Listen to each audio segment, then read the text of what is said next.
it's good to have you. We've had some good kids tonight, man. It's been a wild night at Kickback Jackson Battleground. Yeah, Blake, he was with Cherokee state champs last year, but he was injured. He was injured last year. Wow, and then he transferred over to He was at Northwest, moved to Cherokee, then came back. wow. He'll play his first game back after injury tomorrow night. Late fifths. Good stuff, good story. We just brought him on last minute. Yeah. How you like our prop? No, man, it's awesome. I was just talking with Don about it. Yeah, that's a great idea. Yeah, but it's I keep it in the box because I take it out when I use it, but I try to keep it in the box. Yeah. Yeah, because there he is. Thank you. Thank you. Boy, good night tonight. Got Peter, got Blake, got Johnny, got Cam Cloud, had Joe Sear, and I got Dennis White. I call this portion of the show the White House. Eastern Guilford Page tomorrow night. What are you expecting? Well, I expect a great game. Page is a team that beat one of the top teams in the top two tiers. Always was Dudley and Page. And coming up a big win like that, that can give you momentum for the rest of the season, or it can let you know where you are. And so we've seen that so many times. You come up a big win, and then the next week you have an opponent that is not as high ranking and you doesn't perform well. So it's going to be see what type of character and what type of finesse Page brings. But the thing about it, Page have to play a great game because they're playing a great team. Eastern is not a sleeper. They have a sophomore quarterback, and it's going to be the first half. We'll see how Eastern does the How first excited are those Eastern Guilford kids about playing that game? They got to be excited. Yeah, they're super excited because last year. You live in the house of one of them, Nathan Yeah, White. absolutely. Last year, Page beat them only by 3 points right at the end of the ball game, and so that allowed Eastern guys to have a chip on their shoulder that, hey, we can play with these guys based on last year. But when you look at it, I don't believe it's going to be a blowout. I think we're going to have I want to see a good football game. And Page can blow it out, and Eastern could lose it in the first half, and the first half is going to determine the outcome of this ball game. First half. First half. Gotcha. If Eastern can stay close to first half, we'll have a ball game. So Eastern played well last year. Does that give you any reason to believe Eastern can't play well in this year? Absolutely, and that's what I'm saying. That's what I'm betting on. That gave them confidence last year that they played a team with the top rankings of a Page Pirates, and both these teams are totally different from last year. But so it's all about the quarterback tomorrow night for Eastern. Yeah, absolutely, and he's going to have to maintain a level of understanding the game. He's growing up each week, and this is a team that will help you grow up. Because Page have a great defense. You look at Page. Have you seen him yet this year? Haven't seen him yet this year. Well, they got a good quarterback, Javondre Page. Oh, yes, we've seen him last year. Cody King, 3 touchdown responsibility last week. He threw for 1 and caught 2 touchdowns. Cody King. You know about Ford Moser, and they've got a great team. Page does.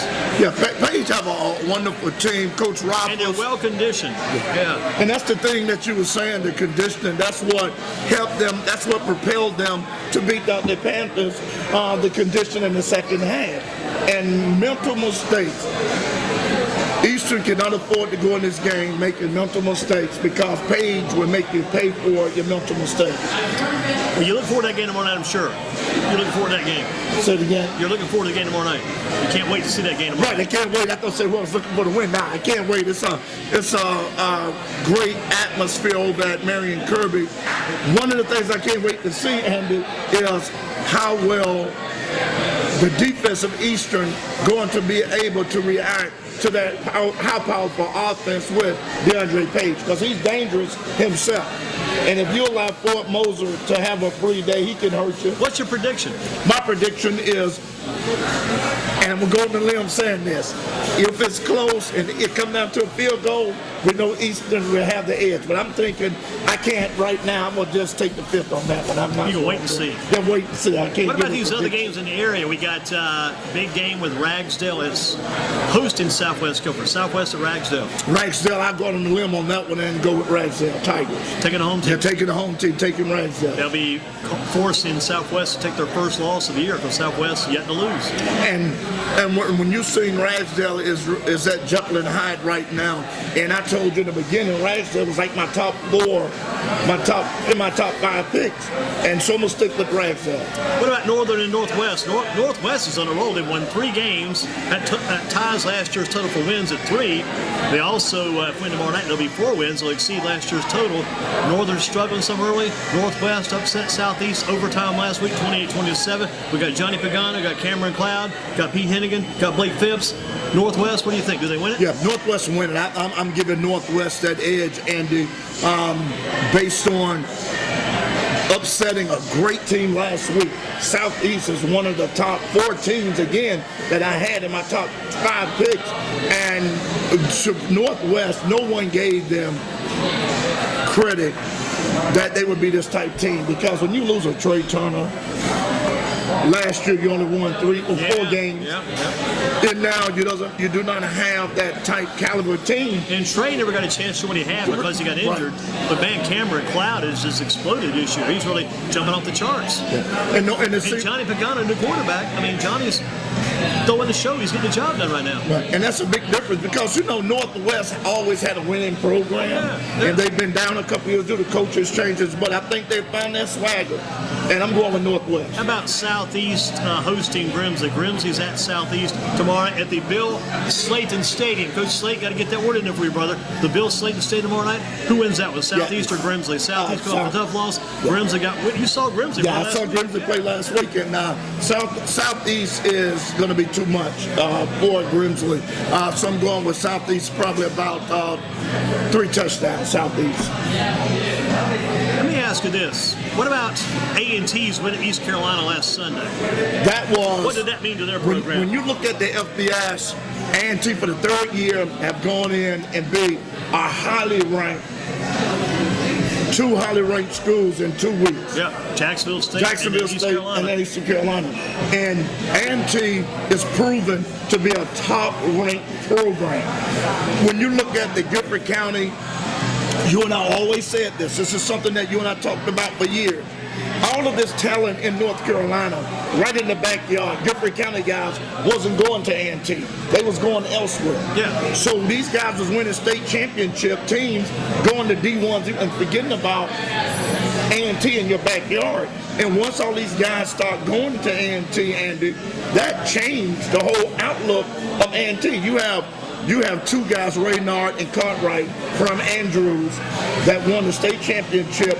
Yeah, one of those guys tried to join us tonight. Just got the text from Brian Holloway. He won't be able to be trying to get that young kid over, Markel Cartwright. Couldn't make it tonight. Maybe next in the future, trying to get some A&T guys in here. So maybe next week we'll get Markel Cartwright.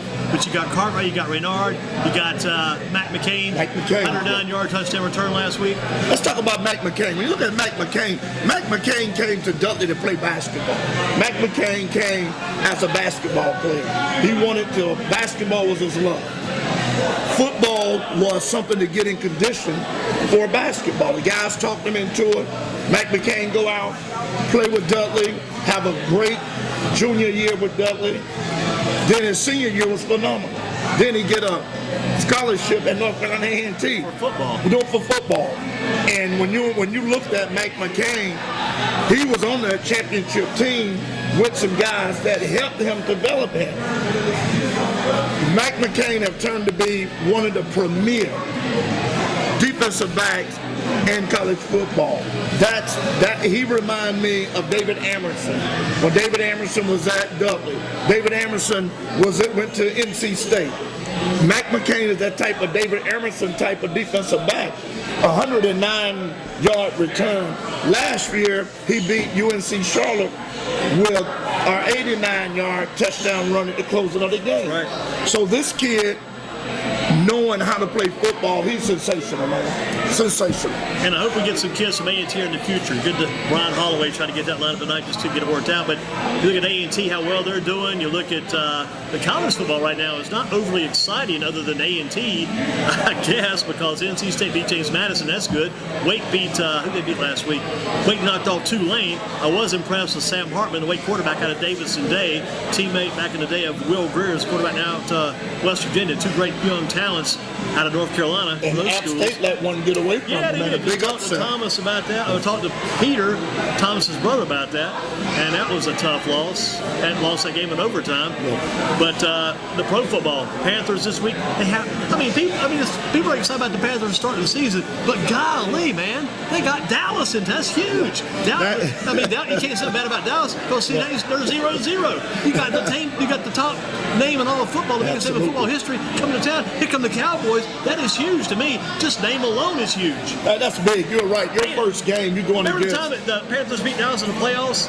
That was in the playoffs years ago. That first, when they had that first Super Bowl run, beat Dallas. That Saturday, that was huge. That was huge. It'd be huge Sunday. Yeah. And they're going to rip us off a 4 o'clock game. We'll take it, go, but that's going to be a great game. Yeah, you're absolutely right, Andy. Playing Dallas. And how would you feel when, like you said, when you look at your schedule for 2018 and your first game against one of the most premier History. football teams in the all NFL, Dallas Cowboys, and it was sold out in 3 or 4 days, and it was just it was sold out completely because of the Dallas Cowboys.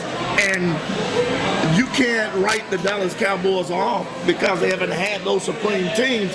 It's still the Dallas Cowboys. It's the Dallas Cowboys. It's Tom Landry. It's Roger Staubach. Yeah, it's that history. All those guys. It's Yeah, that history. The rich history of the Troy NFL. Aikman. It's Michael Emmitt Irvin. Smith, Irvin, It's yeah. Moose Johnson. Yeah, you're It's all those absolutely guys, right. yeah. And you know, Dallas is known to be one of those teams that sell out every year. Yeah. One of those teams that no matter where they Look at the go. Redskins. I loved them for years. I'm now a Panthers fan. Love the Redskins for years. Look what they're starting with. Hate to say it, but they're going with an old broken down running back, Adrian Peterson, to start running back. I mean, I hate to say it, but golly, I'm thinking about a football realist. What kind of future's that? You got a guy who's been through 4 or 5 different teams lately. You're putting him as your top running back. I mean, that ain't too hopeful for me. Yeah, you're absolutely right. Unless he's living in a dream. Yeah, you're absolutely right. And that's going to be, I think that Panthers and Cowboys games is going to be one of the most that'll be great. watched games on Sunday. Lord, that's why they moved that game to 4 o'clock. Had to be. Yeah, absolutely. You're absolutely right. When Dallas comes to town, you say, "What do you want, Dallas?" Yeah. What do you do, Dallas? Talk about Dallas. I mean, that's a name team. Yeah, absolutely. You're bringing in, and that is a sellout for sure, your first game. Absolutely. When you look at it, Andy, you bring on any other team, would you have a big sellout? Doubtful if it wasn't a Dallas or wasn't a. What do you think the New Panthers' England? record is going to be this year? Carolina Panthers. We've had, I would- like 11-9, had 8-8, had 9-7, 7-9. Joe Steer said 8-8. Doesn't think a lot's going to happen this year. Not going to be a playoff team. What do you think? A lot This of is people, Dennis White. We're in the White House. Right now. a lot of people are saying that about the Panthers. It's not going to be a playoff team. I have all the respect in the world for Joe Sierra. He made great predictions, but I'm going to go against Joe. I think the Panthers win 10 to 12 ball games this year. The offense, Panthers have a great offense. Oh, yeah. Great offense. And you can't The not problem forget is saves about. the offensive line's beat up, so they hope the guys can protect Cam Newton long enough to get the ball in the hands of the guys upfield. Yeah, absolutely. And you know, when you look at a guy like Catherine, you and I talked about Catherine, and when you look at what he brings for Cam Newton, that's a safety valve. Cam Newton get in trouble, McCaffrey, he knows how to. The guy he hasn't talked much about this back who came from Denver, C.J. Johnson, C.J. Jackson. His name is. I mean, that guy had 1,000 yards last year for Denver. I mean, McCaffrey's your man because he's the highlight guy. But the other guy, I think that running back, he may be the guy you want to look to because he's got the experience. He's got the 1,000-yard season. I mean, I want to get a lot of work out of that guy, too. Yeah, absolutely. And so once you try to shut down McCaffrey. If I run McCaffrey off tackle, all I'm doing is asking George Brothers, say, hey, you guys got an extra car. Come on down. Eventually, got to haul him off. You're absolutely right. That's a very good point of his size. And so you have to run him outside and throw the passes. But I think the Panthers this year, and it has the team to win at least 10 12 ball games and be a playoff contender. Here's your big question. The big question. You got a chance to ask a question. You're in the press conference. Dennis White representing GreensboroSports.com. Mr. White in the back door, what's your question for Cam Newton? Cam, what is one player that you would depend on with 1 minute left? You have the ball in your hand, 20 yards. What receiver? Greg Olsen. Greg Olsen. And that's the question. Greg Olsen. And my thing it is, if Olsen is covered. Okay. What is your next option? Is that your first option always? Because everybody think Greg Olsen, as you just said, is always that first option, and which he has every right to be the first option. But that'd be my question: who would be your go-to Where's the ball guy? at? The ball's on the 20-yard line. The opponent's 20 yard on line. your Time for a 20. touchdown. Yeah, on our 20. We got to go 80 yards then. Yeah, 80 yards in a minute. Wow. What do you do? Man, I go long. Who's that receiver that came in after Benjamin? Who's the guy on the Funches. outside? Yeah, Devin Funches. Somebody had to go to him, I guess. Got to get somebody upfield. Curtis Samuels, that guy, he got hurt, so he's not going to play this week. He's out. Man, I probably got to go to Funches, I guess. And the reason why I pose that question because you see all the great quarterbacks. Oh yeah. In the past. Elway. I think I still got to go to Olsen. Right. So to make a great quarterback, you have to be able to do a Elway. Oh, yeah. Because if you get the ball with 2 minutes with John Elway, you knew the game wasn't over. Right. And that's the type of quarterback that I want Cam to be, that 2-minute guy that could take you 80 yards, could win a ball game and have a flawless 2-minute. That'll put you in the top tier quarterback. Here's some thoughts for you here. We want to pay our respects since you're here now with us to Mike Hogwood. Died yesterday, 63 years old, would have been 64 in about 7 days. He was close to his birthday. He passed away. ACC football, basketball. He was on the WGHP TV8 when he first came to the Triad. He grew up here, went to Grimsley, played tennis, went to Lenoir College, and then went on down to Birmingham, Fort Myers in Florida, and down in Alabama, came back this way, went with Fox. Back then it was WGHP 8, ABC 8. Then he went with Channel 2, was on the Good Morning Show, was the sports director. A lot of things he did. He's gone. You were with me over at the ACC Women's Basketball Tournament about 4 years ago. First thing Mike Hogwood didn't ask about, he said, "How's my friend Jimmy Fulmer doing?" Sure did. That's what I'll never forget. Last thing he said to us, "How's my friend Jimmy Fulmer doing?" Think about somebody else. You're absolutely right. That was the question. You and I sitting at courtside. Hogwood walks up, speaks to us, talk, and then that's the first thing he asks about. And at that time, Jimmy was Ellen at that time, and you told Hogwood. When you think about Mike Hogwood, you have to think about Friday Football Fever. Friday Football Fever.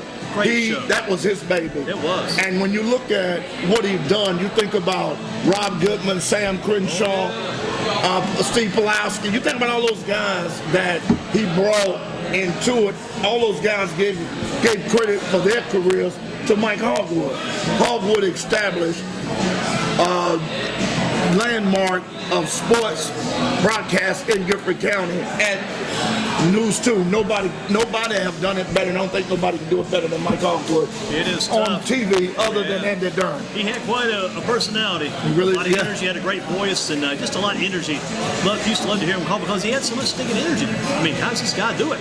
Right. And you know the thing about Hogwood, he'll tell you, and I heard in an extensive interview they had for farewell interview, and he was saying that Birmingham made him the sports analyst he was to come back, to give him the confidence to come back to Greensboro and to be the top sports broadcaster for News 2. And that Friday Football Fever was quite a show. He left about 2001, went and started doing ACC football and basketball play-by-play, and did a very good job of that too. He really did. He will be missed. He definitely is going to be missed.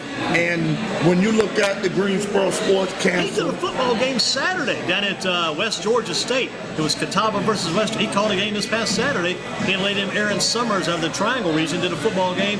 He was a teacher down at Catawba. He did Catawba classwork that taught school there some, and then he also did ball games. But he called a game this past Saturday, recently. Wow! And you know when he still had to be in fairly decent shape. It had to be something pretty quick, something sudden to hit him. Yeah, and our heart goes out to his kids and to his Robert, his son, played all that tennis and coaches tennis at Page right now. Robert Hogwood. Robert Hogwood, that's right. Here's one more I'll throw out there. We got to get rolling pretty soon. We're about done with Kickback Jacks. Great place, Kickback Jacks. Billy Curry, you got Mick, you got Matt, you got our great waitresses, Kickback Jacks. Got that old-fashioned burger, you got the ribs. Old-fashioned burger, can't go wrong. The old-fashioned burger at Kickback Jacks on Battleground. Outstanding food. I've got the old-fashioned burger 2 straight Thursdays. No shows. I still came here for lunch. Enjoyed that lunch here a lot. But I like Mike's. He had a special on Channel 2. I think it was on Fridays. End of the week, they'd have a little segment of sports. It was called Mike's Big Old Fish. Mike's Big Old Fish. That's it. That sounds. It was pretty good. And you know, Hogwood was a guy that he was so in tune to Gifford County. He loved Gifford County, and he gave much publicity to all of the colleges. Gifford College, and it doesn't matter, to Mike Hogwood, he was going to have Gifford County sports well known. Right. Now, a lot of the schools don't get the much coverage as they used to in sports. Like UNCG, when they won the SoCon championship, right, you didn't hear a lot about one of the tweets that went out on Twitter was from Eddie Radwanski. Eddie played soccer at UNCG back in the early 80s. They had national championship teams in soccer Division III level, but Eddie put a shout out to Mike Hogwood, passed away, and I thought it was kind of neat to see somebody that. It's been 30, 40 years ago since Radwanski. He remembered Hogwood back in the day, and covering UNCG. Absolutely. Division III level soccer, yeah. And so, Andy, that's my point. You're absolutely right. You see that, and it's almost lost now for a lot of these teams to get recognition. But Mike Hogwood, he loved from the Douglas to the Pages to the Grant. It didn't matter. Football fever transcend sports.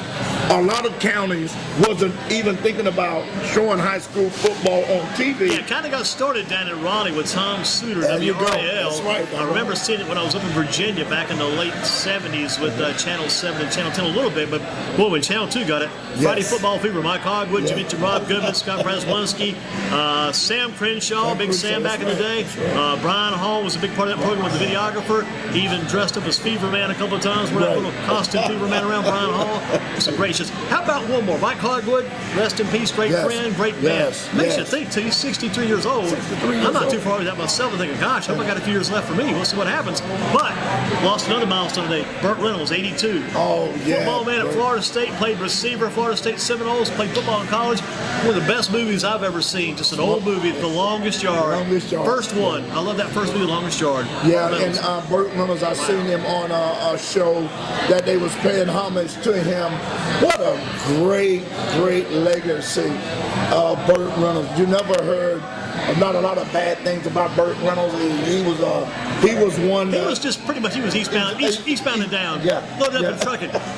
We got to do what they say can't be done. Got a long way to go, a short time to get there. Flat out eastbound. We're going to watch old Bandit run. Smoking the Bandit. There you go. Steve Spurrier coached a team in the USFL called the Tampa Bay Bandits. They called them the Bandits, and it came from the movie Smoking the Bandit because Burt Reynolds was part of that team. Wow. He was big at that stuff.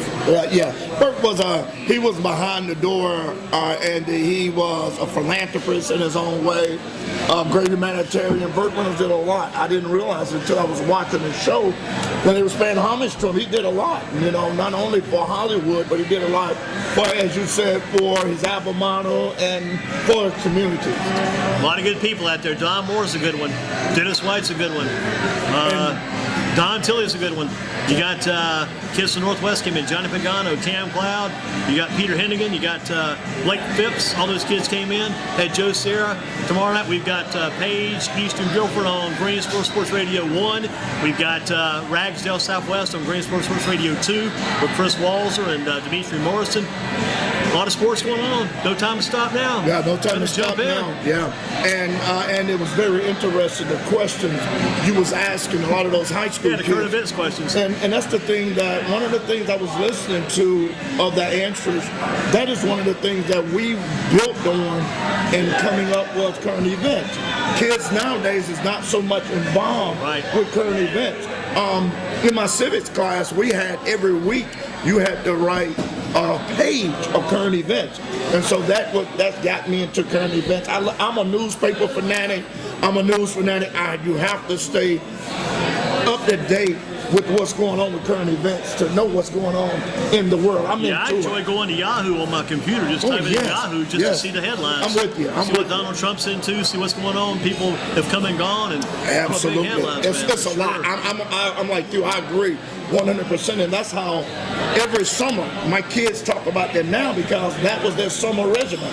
Our daughter, now as a school teacher, she remembered all of these questions, and it prepared her when she got into university and not teaching.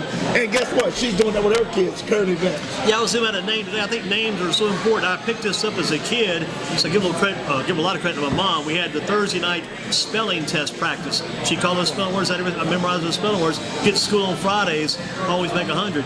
I memorized every word. Yeah. And, man, I memorized. Today I was about a kid from Northwest Guilford. I said, all these kids tonight, I got the Hennigans coming, a lot of Hennigans, and there was one other name from the past. The little brother played football. I know the older brother played basketball and baseball. He went to Alabama, came back to UNCG. Just trying to remember that name. His mom's name was Jill, because she was a big supporter. His grandfather used to follow us up in Pennsylvania back in the day. Colton Hawk. Shout out Colton Hawk. Now 6'7", left-hander Colton Hawk. So these names, I can remember them all. It's crazy. Just because that spelling test practice on Thursdays, memorization. Wow, and memorization. And I couldn't run this radio mess if I didn't have memorized all the quarters Don gave me. Memorize all the plug-ins, memorize that stuff. Where to plug it in. Yeah. USB, back of the computer. Go right, man. And I always say that you're a historian, man. You know you have a part in your brain that you have stored, and every time it comes out in chronological order. That's why I did all that Mike Hogwood stuff. A lot of the stuff you read about Hogwood, they didn't have all the details we have because over the years, just remember that stuff. Yeah. You know, he told us. You're absolutely right, and it's great, Andy, to be around a historian like yourself that just could remember. You almost can remember what team didn't get a first down to win a game. Oh, yeah. What team, an interception, a crucial part I still of the remember game. the two running backs numbers from Rags back in the mid-'70s. Ricky Adams, number 44, Howard London, number 22. Coach gave us a little handbook every week for every game, had a special handbook, memorized every number, every player. I'm going to have those coaches in this year if we get to go that far with the show, keep going through the season. I'll have some of those coaches in later on off those old teams. But tonight, that's going to do it. Dennis, good job. Enjoyed it. Always a pleasure. Looking forward to big ball games on Friday. Don Moore, we had Cam Cloud, had Johnny Pagano, we had Peter Hennigan, had Blake Phipps, we had Joe Sierra, we had a good night at Kickback Jacks. Thank you, Billy Curry. Thank you, Mick. Thank you, Matt. Thank you, our lady behind the counter. She's a big Atlanta Falcons fan, lady behind the counter tonight. We thank her. Old Fashioned Burger, get it at Kickback Jacks. You can't lose Old Fashioned Burger. Get the ribs, Kickback Jacks. Your game and your team right here. All these games, all these TVs. I came here for lunch the past 2 Thursdays. Just sat and watched all these different screens. Kickback Jacks, you can't beat it. Your team and your game right here this weekend. NFL, college. We got high school on Thursdays. Keep it right here at Greensboro Sports Radio. Thank you much. Always. Good evening.